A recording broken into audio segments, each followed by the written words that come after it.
Muito boa noite a você de casa, boa noite a você que está no seu trabalho ainda também. Seja muito bem-vindo aqui ao nosso Conexão ND desta quarta-feira. E hoje o meu convidado, ele já foi deputado estadual, presidente também do Partido Social Democrático, PSD, em Santa Catarina.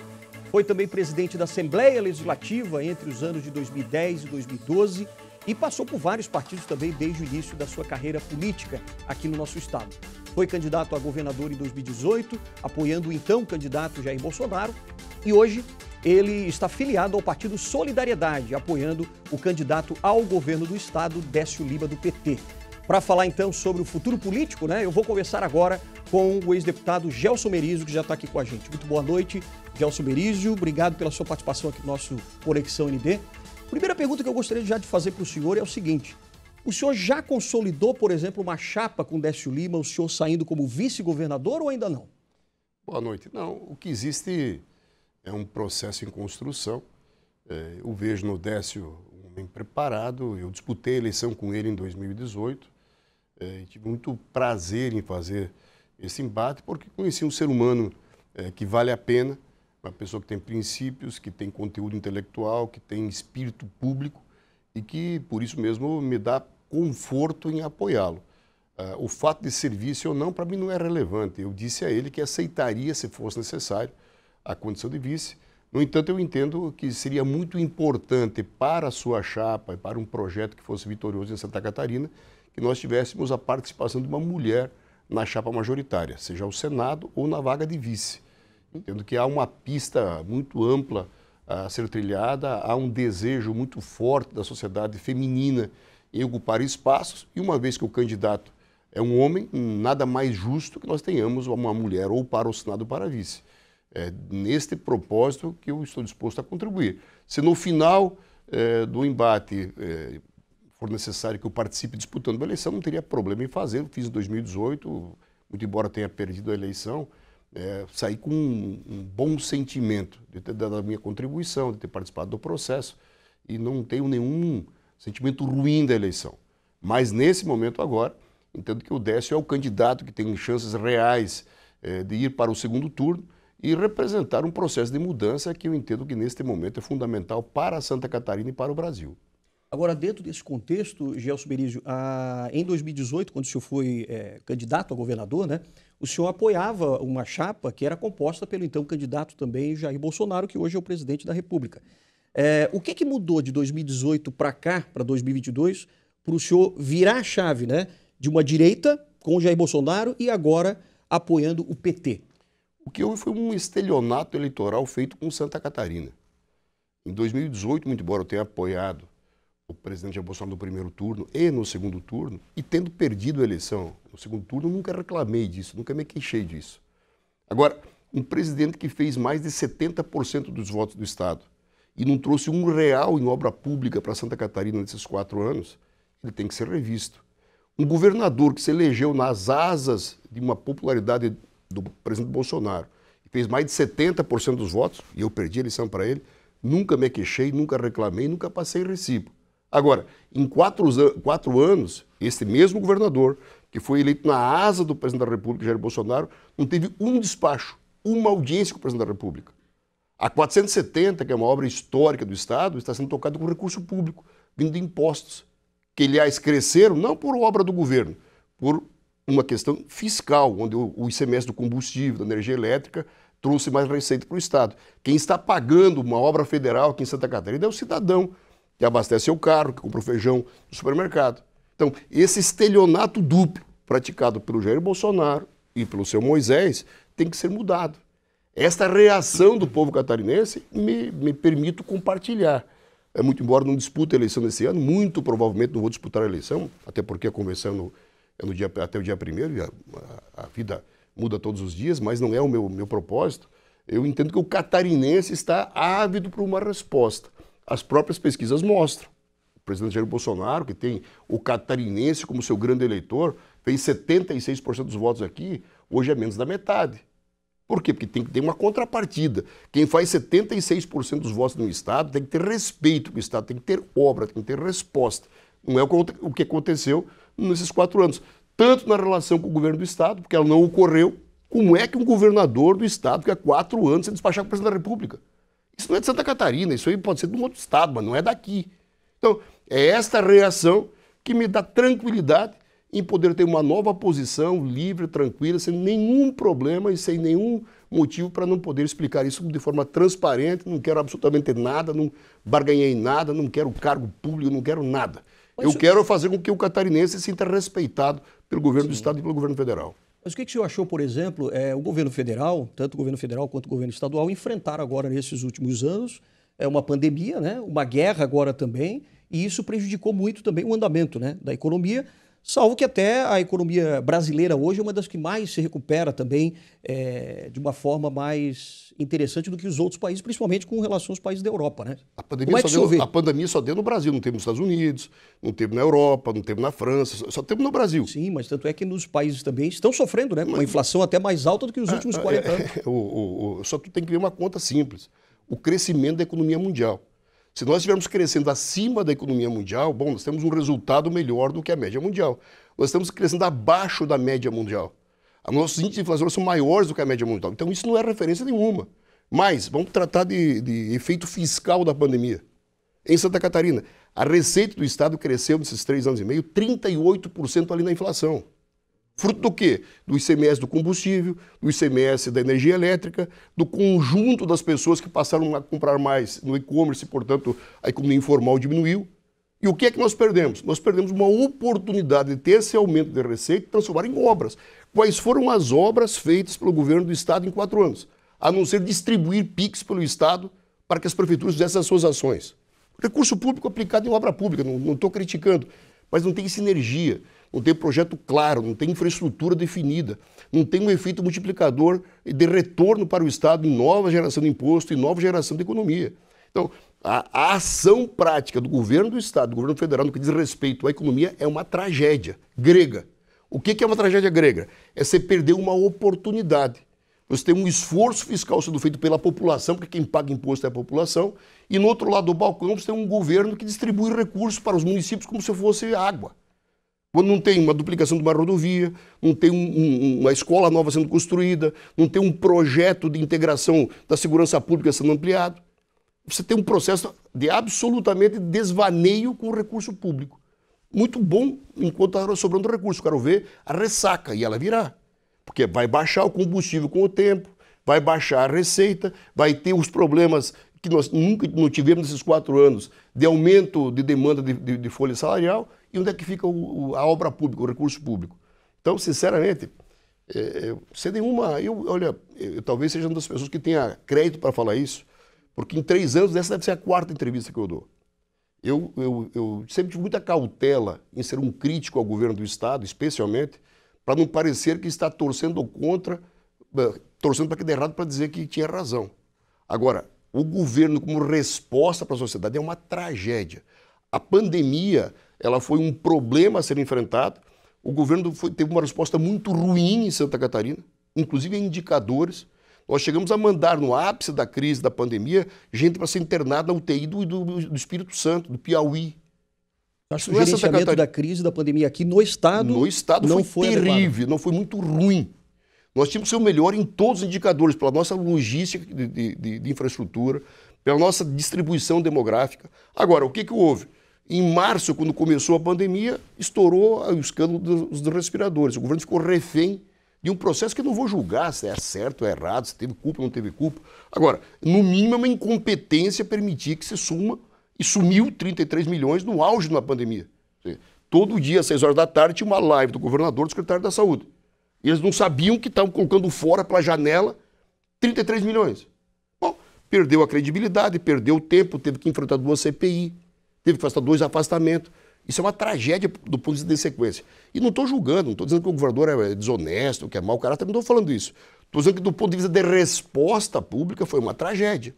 Então nós temos um governo com 3 anos e meio de atividade, que tem um bruto de um esforço fiscal feito pela população, que pagou mais imposto no combustível, no bujão de gás, no arroz do supermercado, na conta de energia elétrica, e do outro lado, quais são as obras públicas que foram feitas pelo atual governo. Me mostra, não existe.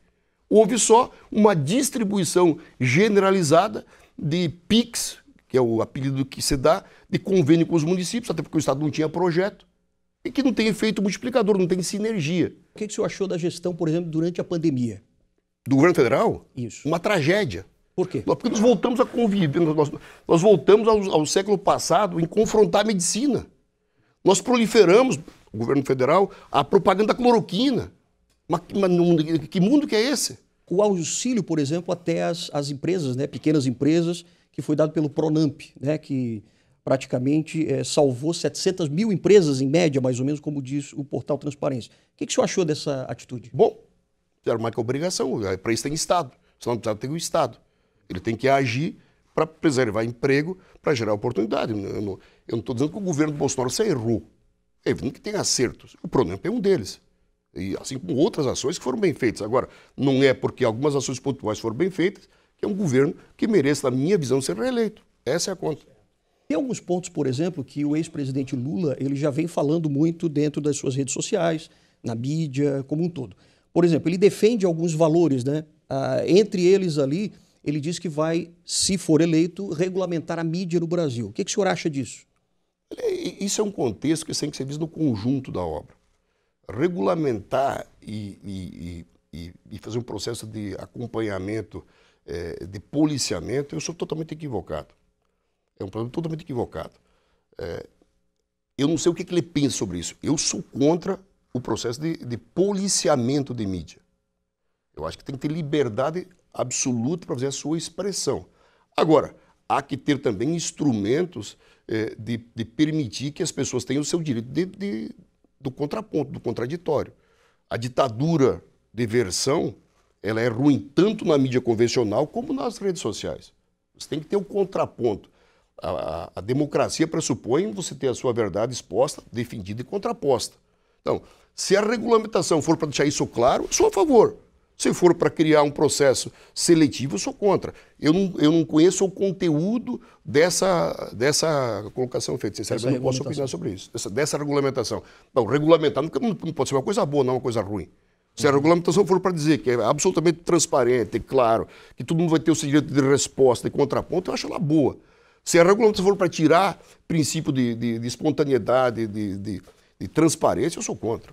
Entendi. Tem uma outra questão que ele fala também, e faz pouco tempo que o ex-presidente Lula declarou também nas redes sociais, dizendo que em palavras dele, né, essa questão de valorizar a família, isso é algo muito ultrapassado. O que o senhor acha dessa declaração do ex-presidente Lula? Acho que é uma declaração dele. Eu tenho família, gosto da minha, conheço ele, sei que ele gosta dele, trata bem os filhos, trata bem a família, então é um processo que, aliás, o Lula foi casado duas vezes, uma faleceu, ficou viúvo, a outra faleceu. O Bolsonaro está no quarto casamento, tem que pedir para ele o que ele acha da família. Então, isso é um processo muito, muito pessoal. Bom, a gente vai continuar conversando aqui com o ex-deputado Gelson Merizio, falando um pouco sobre os planos dele também para o futuro, se vai ainda ou não ser, por exemplo, vice-governador, né, na chapa com o Décio Lima do PT. Mas a gente vai falar de outros assuntos polêmicos também, sobre desarmamento, a economia, política, daqui a pouquinho, depois do intervalo aqui no Conexão ND. Já, já.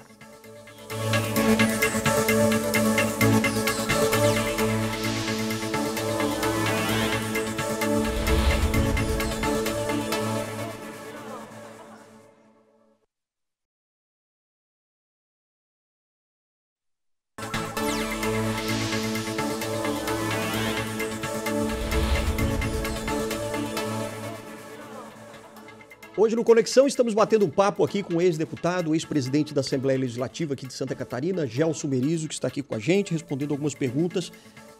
Dentro de alguns valores que são colocados, né, entre uma posição política e outra, na esquerda, por exemplo, eles também defendem o desarmamento. Qual é a sua opinião sobre desarmamentismo?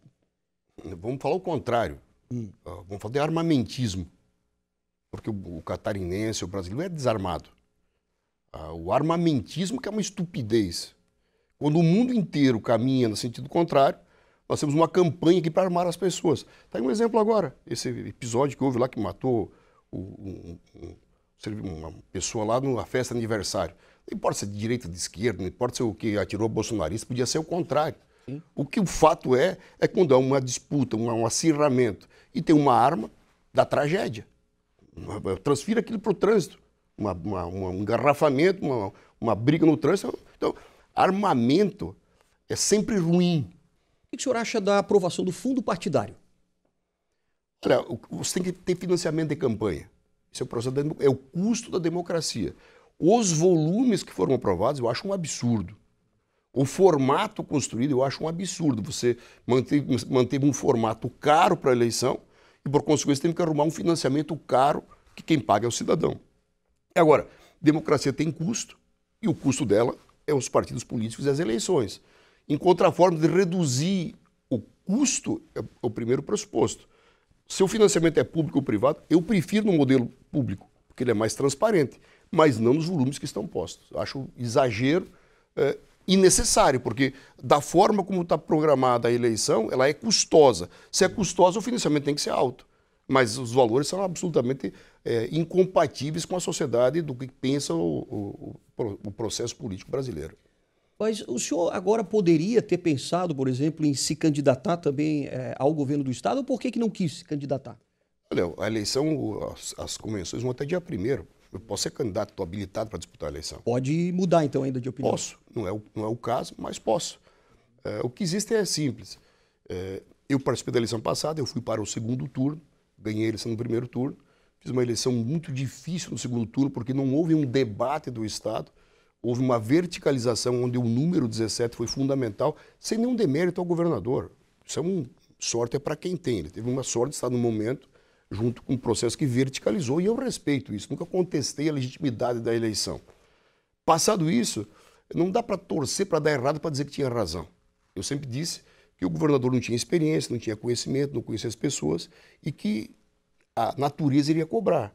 A própria resposta que eu já citei na pandemia foi um exemplo disso. Com absoluta certeza, faltou experiência, faltou preparo, faltou conhecimento na condução do processo. Mas isso é passado. Eu, em 3 anos e meio, eu tive muito pouca participação em termos midiáticos, em termos de fazer contraponto ao governo, porque eu não gosto dessa referência. Agora é o momento eleitoral, agora é a hora de falar. Mas fora disso, não me agrada. Nós temos hoje um processo que novamente polarizou a nível nacional, entre o Bolsonaro e o Lula. Eu não tenho disposição nenhuma de correr uma eleição junto com o Bolsonaro. Para mim, ser candidato a governador num processo com a esquerda, e você mesmo colocou a dicotomia que existe nessa conta, eu era num partido que participou sempre da centro-direita e agora estou apoiando o candidato de esquerda, me parecia que não seria legítimo. Agora, como eu acredito que esse é o melhor para o Brasil e para o Estado, no momento eu prefiro ficar fora da eleição e eu apoiar uma pessoa que eu respeito e gosto, que é o Décio Lima, e apoiar o presidente Lula, o ex-presidente Lula, que passou por situações extremamente difíceis, mas que hoje é uma pessoa madura, preparada e vai tratar melhor o povo brasileiro no que diz respeito àquelas demandas básicas. Comer, poder morar bem, poder andar de carro e pagar o combustível, que hoje está impossível.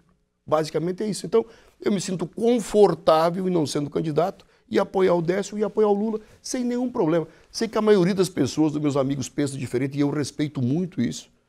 As pessoas que votaram para mim na eleição passada, muitas delas continuam na posição anterior e eu respeito isso. Mas eu também tenho o direito de fazer uma opção pessoal minha. Se eu estivesse disputando a eleição, podemos dizer que seria aproveitando uma situação. Para que não ocorresse isso, eu vou fazer aquilo que eu acredito, que eu acho, e não disputando a eleição, que para mim me deixa mais tranquilo. Quando digo que posso ser vice, é para demonstrar claramente que eu acredito no processo do Décio Lima. Tanto que, se precisar, eu vou ser o seu vice. Volto a dizer que na composição até o dia 1º, eu entendo que uma mulher daria uma contribuição muito maior para a construção da sua chapa e, portanto, uma expectativa de vitória. Se você tivesse sido, por exemplo, governador do Estado, o que você teria feito de diferente na condução desde a pandemia e todos os problemas? Primeiro, ter tratado a pandemia de uma forma diferente. Santa Catarina é um estado que é único no Brasil.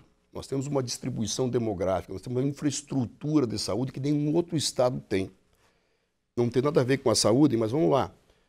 Na questão sanitária, nós controlamos a febre aftosa no estado há 20 anos sem vacinação, fechando fronteira, construindo um processo de preparo e cuidado do estado. Quando veio a pandemia, nós tínhamos e temos uma estrutura de saúde que permitia o estado dar uma resposta muito melhor. Nós teríamos gente morrendo, nós teríamos problemas acontecendo, mas os nossos indicadores de óbito, de contágio, teriam que ser os melhores do Brasil em todas as áreas. E nós não fomos, por falta de experiência, os problemas que causaram a crise dos respiradores, pela inexperiência da equipe do governo.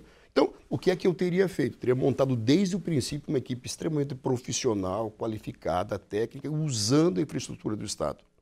No que diz respeito à infraestrutura de Santa Catarina, nós tivemos, em função de uma série de fatores, e vou dizer 3. Primeiro, que com a pandemia, o Estado ficou 2 anos sem pagar o serviço da dívida. Isso é um alívio no caixa de 1 bilhão por ano. Nós tivemos 2 anos e meio sem nenhum aumento salarial, porque a lei federal proibiu em função da pandemia. Portanto, nenhuma pressão salarial no processo de custos do Estado. Terceiro, nós tivemos um aumento brutal de receita, porque o combustível explodiu, e o ICMS do combustível é extremamente elevado. Nós tivemos uma bandeira vermelha em 2 anos de energia elétrica, que é um ICMS extremamente elevado, o que levou a Santa Catarina e todos os estados a ter um aumento da receita fiscal. Essa oportunidade o governo perdeu para fazer um projeto de infraestrutura, como está fazendo o Paraná, como está fazendo o Rio Grande do Sul, e preparar Santa Catarina para o momento seguinte, porque ele vai vir. O dia seguinte desse processo de fartura que nós temos de recurso público agora, ele vai vir logo na frente. E vai fazer muita falta. Então, vamos lá, nós estamos colocando na BR-470, que é uma rodovia federal, que é o governo federal que tinha que ir lá fazer, quase 400 milhões. Enquanto isso, nós não temos uma rodovia estadual duplicada, nós temos um processo de recuperação das rodovias estaduais que não existe. Do ponto de vista de infraestrutura, nós tivemos um apagão. Então, vamos lá, vamos para outro campo, segurança pública. A pandemia trouxe um processo no Brasil inteiro e no Estado de aparente calmaria nos indicadores de segurança pública. Agora, nós temos menos policiais hoje que nós tínhamos em 2017. E quando passar essa fase e voltar aos problemas cíclicos de segurança pública, foi feito um presídio novo? Não foi. Foi aumentado o efetivo? Não foi. O que foi feito? Na saúde, qual é o hospital novo que foi construído em 4 anos? Nenhum. Então, segurança pública não tem hospital, não tem um presídio, saúde não tem hospital, infraestrutura não tem uma rodovia duplicada. O que foi feito nesses 4 anos? Fazer convênio com a prefeitura, para viabilizar politicamente um novo governo. É tudo o contrário do que eu faria. Eu não disputaria a reeleição, e tinha dito isso lá atrás. Eu não seria candidato agora se tivesse ganho a eleição, porque eu acho que isso é um contrassenso. A reeleição deixa o governo vinculado à próxima eleição. Eu já tinha dito lá atrás e não seria candidato à reeleição. Agora, nesse momento, eu teria ajudado a construir as bases para um Estado longevo. Nós vamos sentir a diferença de um governo qualificado, preparado e experiente daqui a 10 anos, no comparativo dos indicadores do Paraná e do Rio Grande do Sul. Santa Catarina foi, historicamente, o terceiro em todos os indicadores. Nos últimos 20 anos, mudamos tudo isso. Passamos a ser o primeiro em 48 ou 50 indicadores. Vamos ver como é que serão os próximos 10. Porque a natureza cobra. O que nós estamos fazendo ou deixando de fazer aqui, e que o Paraná e o Rio Grande do Sul, com a mesma economia, fazem, lá na frente vão ter um custo a ser pago. Agora, a gente tem que respeitar o que pensou o cidadão. Eu não sou rancoroso por não ter sido eleito. Acho que a natureza sabe o que faz. Mas que nós estamos perdendo, na minha visão, uma oportunidade de avançarmos, eu não tenho nenhuma dúvida. Muitos eleitores também perguntam, e principalmente as pessoas que lhe apoiaram, né, nas últimas eleições para governador, ainda nessa questão de apoiar o governo, um suposto governo do ex-presidente Lula. O senhor poderia, por exemplo, nos contar se você acredita ou não se o ex-presidente roubou ou não o país? Olha, eu podia responder isso da mesma forma. Você acredita que o presidente Bolsonaro fez rachadinha ou não fez enquanto era deputado federal? Só que o ex-presidente Lula foi condenado, né? Não, Dois anos. Não, não foi condenado. Se ele fosse condenado, ele não disputaria a eleição. Sim. Esse é um processo equivocado. É que as pessoas acreditam na meia justiça. Justiça ou é plena ou não é. O processo democrático e público no Brasil, ele pressupõe um processo inteiro, que é da condução do primeiro grau até o trânsito julgado. Se no curso do processo não ocorreu por algum motivo, tem que respeitar o motivo. O Lula foi condenado por um tribunal que, segundo o STF, julgou suspeito. Bom, então não houve condenação, porque se é suspeito, não houve condenação. Agora, se você quer fazer Mas ele passou por 3 instâncias, né? Não, ele não teve trânsito julgado. Esse é o processo jurídico brasileiro. Ou você confia nele ou não confia. É simples. Agora mesmo anular uma investigação lá do filho do Bolsonaro, da rachadinha, um argumento muito semelhante. Suspeição do juiz de primeiro grau. Daí vale. Quer dizer, do Lula não vale, do filho do Bolsonaro vale. Então, ou você confia na justiça como um todo, eu não sou juiz. Quem tem que julgar é a justiça. Quando deu o trânsito julgado, se houver esse trânsito julgado, ele não podia disputar a eleição. Se ele está disputando a eleição, a justiça diz que ele pode. Mas quem sou eu para dizer que não? Mas de tudo que aconteceu, Petrolão, Mensalão, tudo, o senhor acredita nisso? Não, eu acredito que houveram pessoas culpadas. Eu não acredito que o presidente Lula, pessoa física, tenha sido, sinceramente. Eu acho que a turma do PT, como tem a turma do Bolsonaro, como tinha a turma do Temer, quando existe ser humano envolvido, vai ter culpado que tem que ser punido. Se dizer assim, o presidente Lula é uma pessoa corrupta, eu acho que não. Eu acredito que não, sinceramente. Agora, que existiram culpados, que tem que ser punido, é outra conta. Pessoalizar, como eu acho o Bolsonaro uma pessoa honesta. Agora, que no entorno dele, até agora o ministro da Educação sendo preso, ninguém fala, foi um erro da justiça. O que é? E vão surgir muitos outros dentro desse governo, muitos outros, porque tem pessoas envolvidas. Agora, daí apontar o dedo e dizer aquele é culpado, bom, se transitou julgado, aí não há o que dizer. No caso do Lula não houve trânsito julgado. Mas o senhor se sente confortável apoiando o PT? Eu estou apoiando o presidente Lula. Não, mas o PT, o senhor está apoiando agora o Décio Lima? Eu estou apoiando o presidente Lula para disputar a reeleição. E aqui apoio o Décio Lima. Ponto. É pela pessoa, não é pelo partido. Eu nunca votei para o PT, eu não sou do PT, não tenho nada com o PT. Eu acho que das opções remanescentes, tem duas opções. Ou o Bolsonaro ou Lula, eu sou Lula e ponto. Que partido que é o Bolsonaro, nem sei qual é que é, acho que é PL, né? Então, tu estava votando PL. Você está fazendo uma opção pela pessoa. Estou votando para o Lula ou para o Bolsonaro. Sim. O que o senhor acha que deve ser o caminho para o Brasil daqui para frente e também para Santa Catarina? Primeiro, a nível nacional, parar com o ódio. Quem dissemina ódio, colhe tragédia. O Brasil precisa de uma concertação e de harmonia e de paz. Eu não acho que o confronto, o acirramento constante e permanente leve a algum lugar. Na minha visão, é o grande equívoco que o Bolsonaro cometeu. Porque ele foi eleito dentro de um rompimento de um tecido social do qual eu fiz parte. Tinha que romper, rompeu. Agora, o exercício do poder é trazer a outra metade para dentro do poder, é para a construção de um país único. Não continuar exacerbando a divisão, o ódio, o rancor. Isso não traz coisa boa. Então, o que eu espero que ocorra com o Brasil a partir de janeiro é que haja um apaziguamento nos ânimos, que as pessoas possam voltar a conviver. O que ocorreu agora em Foz do Iguaçu é um exemplo claro. Podia ser o inverso. Não é um processo, não. Então, de um lado é violento, do outro não é, não.